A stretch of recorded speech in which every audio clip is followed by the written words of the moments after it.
My name is Carol Marie, and I've had 2 abortions. My first abortion was during my senior year in high school, and I aborted my child to hide the fact that I was not a virgin. It was the 70s, a time when the hip culture told us that it was a modern experience to love through sex without marriage. And yet the so-called vestiges of a day gone by told us that nice girls didn't do that. I wanted to be seen as a nice girl, and so my child paid the price of my refusal to be honest about my situation. I remember very little about the actual procedure.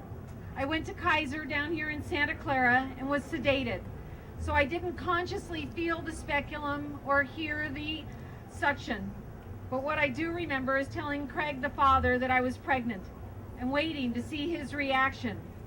We'd already broken up before I knew I was pregnant, and I knew I didn't love him. But I also knew that it was his child and that he needed to be part of the decision-making process. I think I was relieved at the time that he didn't encourage me to spare our child. Now, I wish more than anything that he'd stepped up to protect our baby, as any father should. I remember my best friend Janet telling me to go to Planned Parenthood and that they'd help me take care of it. I remember the dingy waiting room and the so-called counseling that simply confirmed me in my focus on abortion, never offering me information on choices. Only one choice mattered there. I remember after the procedure was done that the father of the kids I babysat, who was a Kaiser doctor, called my name as I walked away from the recovery ward, and I told my boyfriend to ignore him as though he had the wrong person.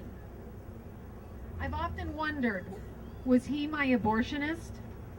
You see, when you get an abortion, you most likely never talk to that doctor who kills your child.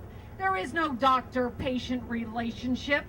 He does his business and he moves on, paying little attention to his so-called patient. My second abortion was several years later, while I was in college.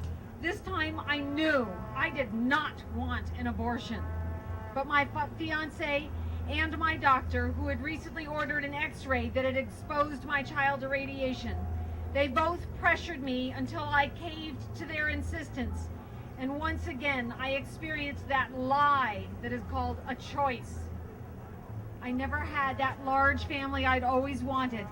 They told me I could have my family when I was ready. And I can't help but know that God had twice offered me a better path towards fulfillment. My memories of the days each of my children died are vague, most likely as a defense mechanism against the traumas that I'd still rather not remember. I was sold abortion as a solution to my problem, a means to an end.